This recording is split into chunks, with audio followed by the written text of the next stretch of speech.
Part 1. IELTS Practice, Questions 1 and 2. You will hear a tutor and some students discussing science and ethics. You should answer the questions as you listen because you will not hear the recording a second time. Listen carefully and answer questions 1 and 2.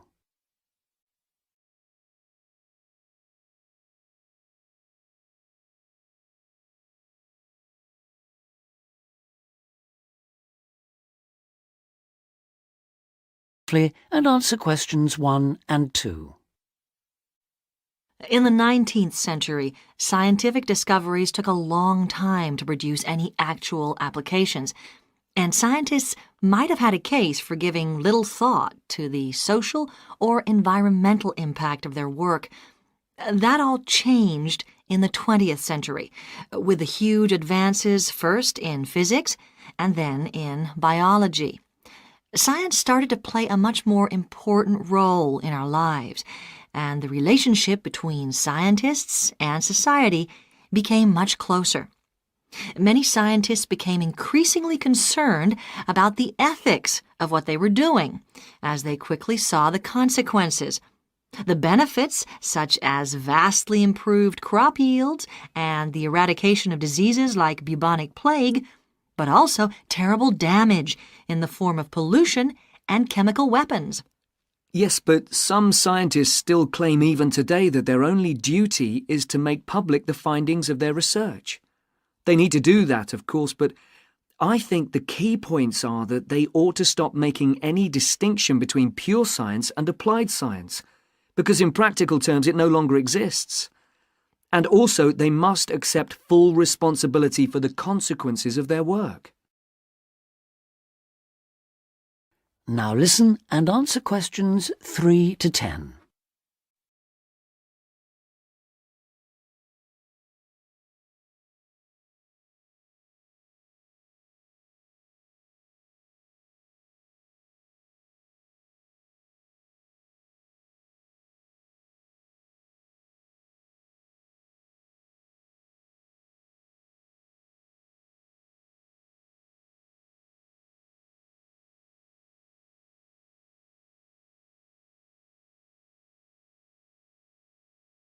Now listen and answer questions 3 to 10.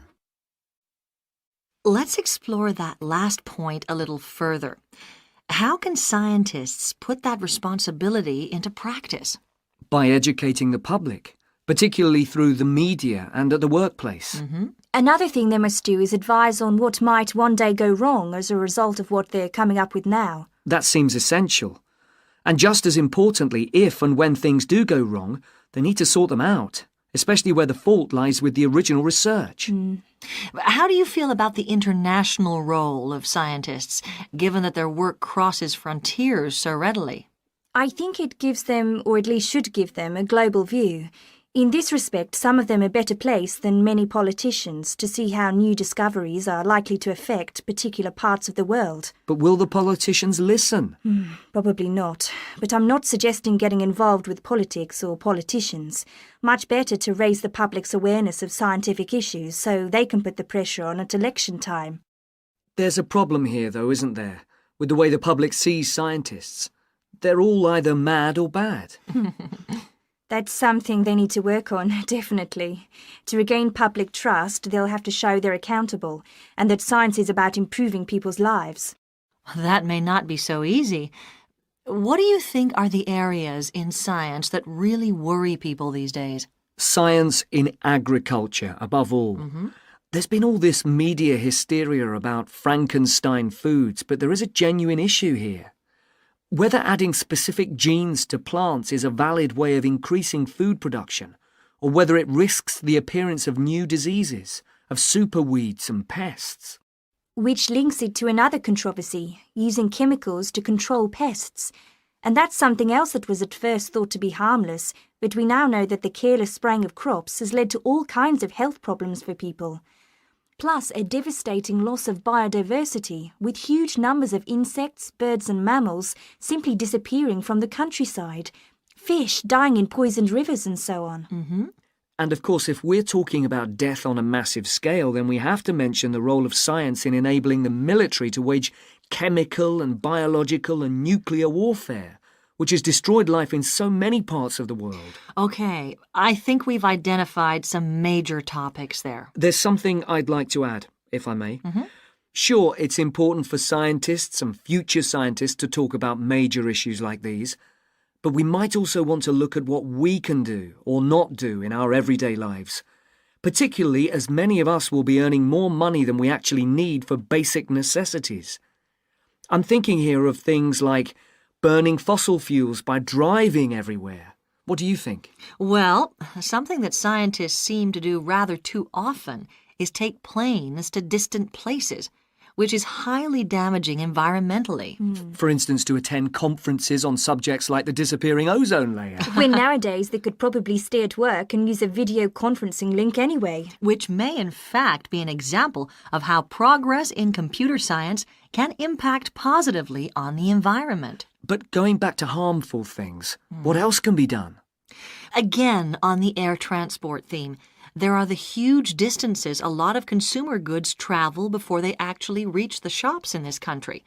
This seems another extreme waste of energy, especially if much of what is being produced and carried is packaging. Perhaps it's worth shopping for more locally produced items.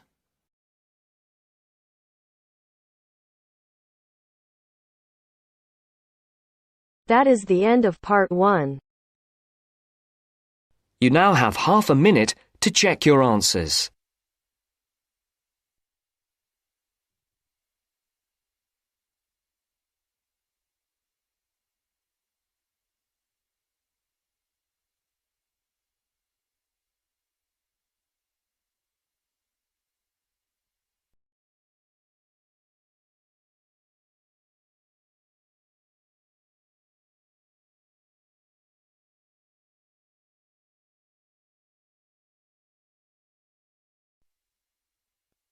Now turns to part 2.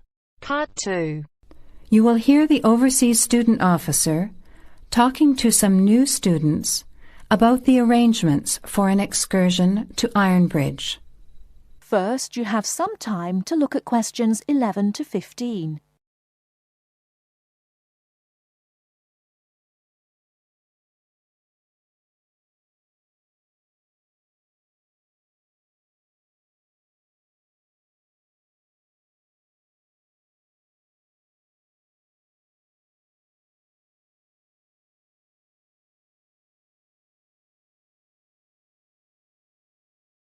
Now, listen carefully and answer questions 11 to 15. Hello everyone, my name is Pamela Sutcliffe and most of you already know that I'm the Overseas Student Officer here at Salopian Technical College. Next Tuesday, the 28th of September, we have arranged an excursion for all new students to the important historical town of Ironbridge. We are hoping you'll all come, because not only is the history of Ironbridge very important and interesting, but also an excursion like this is a relaxed and fun way to get to know each other. Ironbridge is about 55 kilometres from here, and we'll be travelling by the college bus, which holds 40 people. If there are more than that, we'll bring a couple of staff cars as well, though I might ask you to indicate on the list if you have a car and would be willing to take a couple of passengers. The list I'm referring to is up there on the student notice board, and if you would like to come on Tuesday, would you please add your name as soon as possible? By the way, could you please print your name clearly? I know some people have wonderful signatures, but often I'm afraid I can't read them, which can cause problems. So if we need extra transport and you could bring your car, can you tick the car column next to your name? Could you also add your student number and your telephone number, just in case there are any last-minute changes and we have to contact you. The other information I need to give you is about lunch. There's a very nice little restaurant in Ironbridge which gives a 15% discount to the college when we bring groups. That means lunch is only about £4, and they do good vegetarian meals too, so it's usually no problem for those of you on special diets. But if you prefer to eat your own food, that's fine too, either on the bus or in the park. But I'd encourage you to try the restaurant. Now, talking of costs, I should tell you that the bus will only cost you £10, and if you bring your car, we'll pay for the petrol, so you get a free trip in return for driving there. Will you please sign up by Saturday at 6 p.m. at the latest? The list is closed after that. We will depart at 9:30 a.m. sharp on Tuesday morning, so please make sure that you arrive at least 15 minutes before so that you can find a seat and get settled on the bus. Before you hear the rest of the talk, you have some time to look at questions 16 to 20.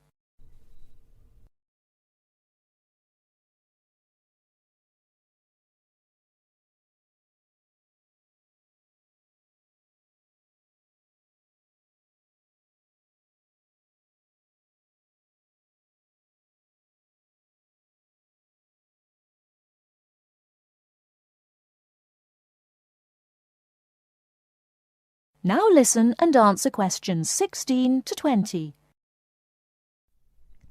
The college bus garage is behind the engineering workshop. It's quite easy to find. If you come here to the Student Union building, then walk east down the avenue until you get to the childcare centre on your left, and then turn left and walk past the sports centre and the tennis courts, which are both on your left. Cross over Central Square, and opposite you is the engineering workshop. Walk around the back and you'll see the bus.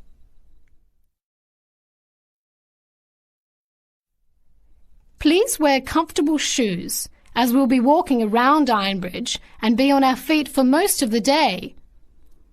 Wear a warm jacket, and you might like to bring an umbrella and a backpack to put them in if the weather's warm and sunny, which we hope it will be, but of course we can't guarantee that. Certainly bring your cameras and any snacks or drinks for the bus journey there and back, which should take about an hour and a half each way.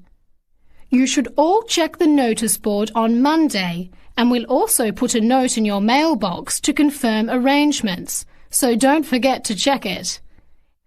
Now, why are we visiting Ironbridge? Well, Iron Bridge, as the name suggests, has got the original iron bridge. That is, the first ever iron bridge in the world.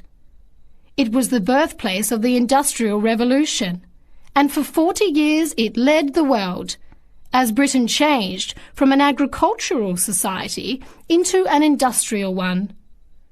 It's hard to imagine today that this pretty, sleepy little tourist town was one of the most important places in England for over a century.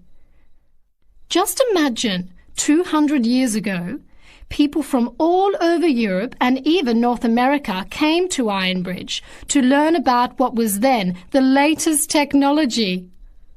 Today it is listed as a World Heritage Site by the United Nations, as they consider the unique collection of industrial monuments, rank it alongside the Grand Canyon, the pyramids, and the Great Barrier Reef. One place that's fun to visit is Blist Hill, which is a reconstruction of a small Victorian industrial town where people are working and living as they did 100 years ago. I hope you'll enjoy the day. It's been a very popular excursion in previous years, so I'm looking forward to going again next Tuesday. Now don't forget to put your name on the list as soon as possible. That is the end of part 2. You now have half a minute to check your answers.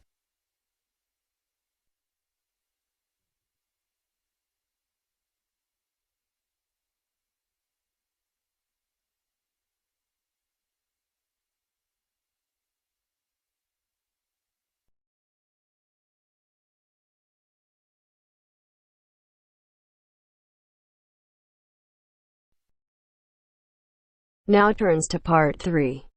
Part 3. You are going to hear a conversation on animal protection. First, you have some time to look at questions 21 to 25.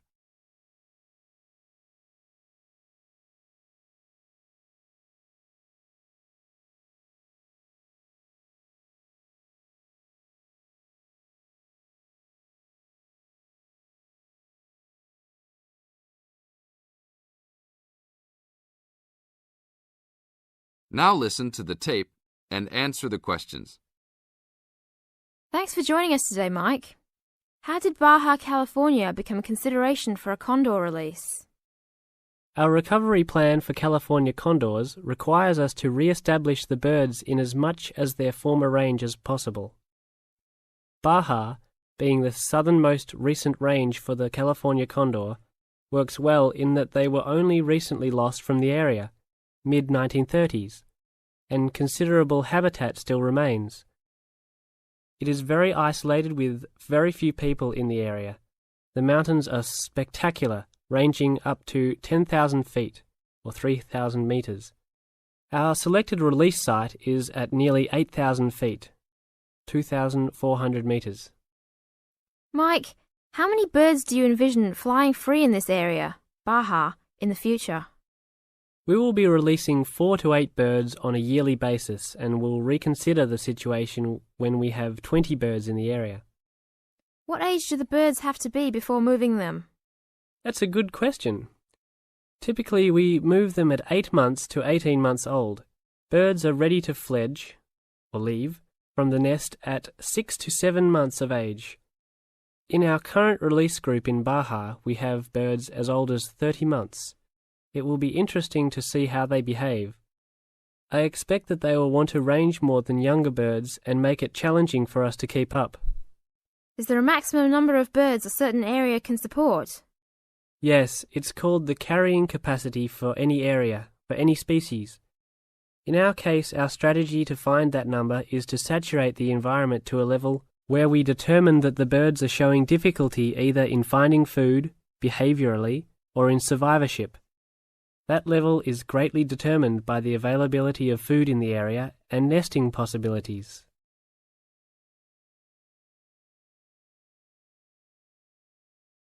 Now look at questions 26 to 30.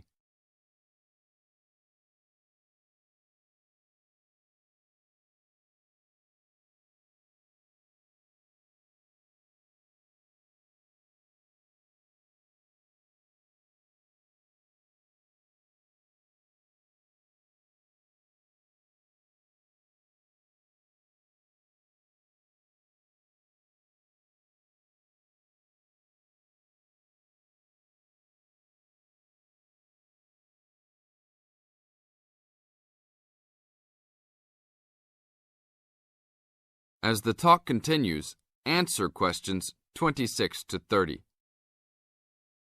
What do you hope to accomplish with this release in the long run? I expect that well within 10 years the condors will be flying north and joining birds already released in Southern California. Hopefully we will reach at least 150 birds in each of these populations within about 15 years. What would you say is the biggest contribution to the California Condor program's success? That would have to be the fact that we were able to breed the birds in captivity from the 27 birds we started with in 1987 to the 205 birds we have today. This is thanks to cooperation between the San Diego Wild Animal Park, the Los Angeles Zoo, and the World Center for Birds of Prey in Boise, Idaho. Are there any problems keeping track of and protecting your released animals outside of the US? Nope. We are using radio transmitters and will be using the new satellite and GPS transmitters as well. Which system is better? Using satellites. The advantages over radio telemetry are numerous. It makes it possible to keep up with the bird's flight without being led miles in a matter of minutes. It took the young condor only a week to migrate across the state, and with just radio telemetry, poor weather can keep a plane grounded, and not all roads are accessible to track them on ground. New technology will allow one to be able to track birds that are not accessible by plane. Also, it is a new way to gauge the effectiveness of reintroduction. How so? If a condor transmitter works properly, researchers will get a location every 10 days for about 2 years. Do you see an end in sight for the need to breed condors in captivity? Yes, that would be great. But it will take a while for us to establish the two wild populations and make sure that they are sustainable. Part of our recovery is to maintain a captive flock of 150 birds in various zoos around the country as a safety net for the future.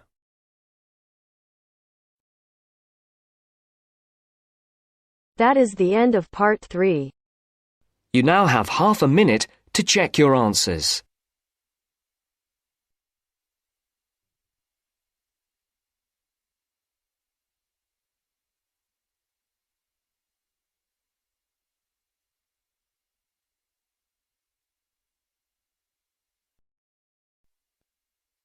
Now turns to part 4. Part 4. You will hear a speaker giving a talk about some recent research about unusual life forms. First, you have some time to look at questions 31 to 40.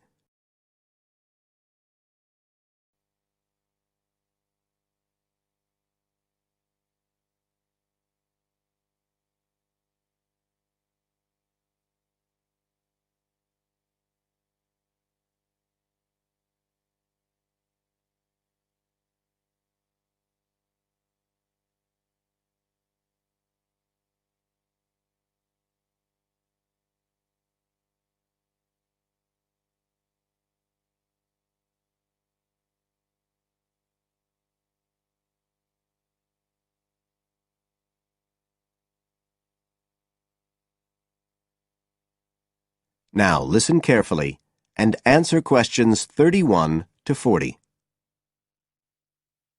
Hello everybody, and welcome to the 6th of our ecology evening classes. Nice to see you all again. As you know from the programme, today I want to talk to you about some research that is pushing back the frontiers of the whole field of ecology. And this research is being carried out in the remoter regions of our planet, places where the environment is harsh and, until recently, it was thought that the conditions couldn't sustain life of any kind. But life forms are being found, and these have been grouped into what is now known as extremophiles. That is, organisms that can survive in the most extreme environments. And these discoveries may be setting a huge challenge for the scientists of the future, as you'll see in a minute. Now, the particular research I want to tell you about was carried out in Antarctica, one of the coldest and driest places on Earth. But a multinational team of researchers from the US, Canada, and New Zealand recently discovered colonies of microbes in the soil there where no one thought it was possible. Interestingly enough, some of the colonies were identified as a type of fungus called Bouveria bassiana, a fungus that lives on insects. But where are the insects in these utterly empty regions of Antarctica? The researchers concluded that this was clear evidence that these colonies were certainly not new arrivals. They might have been there for centuries, or even millennia. Possibly even since the last ice age. Can you imagine their excitement? Now, some types of microbes had previously been found living just a few millimeters under the surface of rocks, porous Antarctic rocks. But this was the first time that living colonies had been found surviving, relatively deeply in the soil itself, several centimeters down, in fact.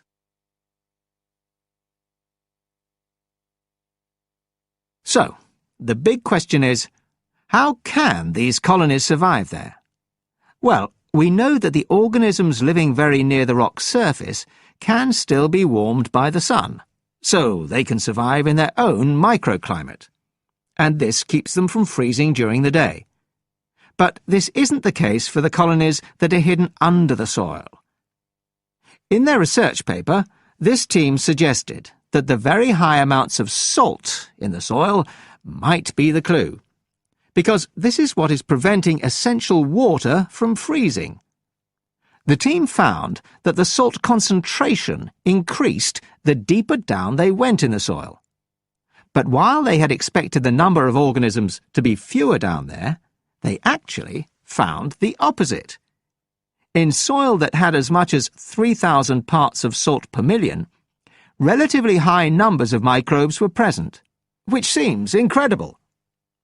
But the point is that at those levels of salt, the temperature could drop to minus 56 degrees before frost would cause any damage to the organisms. This relationship between microbes and salt, at temperatures way below the normal freezing point of water, is a really significant breakthrough. As you all know, life is dependent on the availability of water in liquid form, and the role of salt at very low temperatures could be the key to survival in these kinds of conditions. Now, the process at work here is called supercooling, and that's usually written as one word, but it isn't really understood as yet, so there's a lot more for researchers to work on. However, the fact that this process occurs naturally in Antarctica may suggest that it might occur in other places with similar conditions, including on our neighbouring planet, Mars. So, you can start to see the wider implications of this kind of research. In short, it appears to support the growing belief that extraterrestrial life might be able to survive the dry, cold conditions on other planets after all. Not only does this research produce evidence that life is possible there, it's also informing scientists of the locations where it might be found. So all of this might have great significance for future unmanned space missions. One specialist on Mars confirms the importance of the interaction. That is the end of part 4. You now have half a minute to check your answers.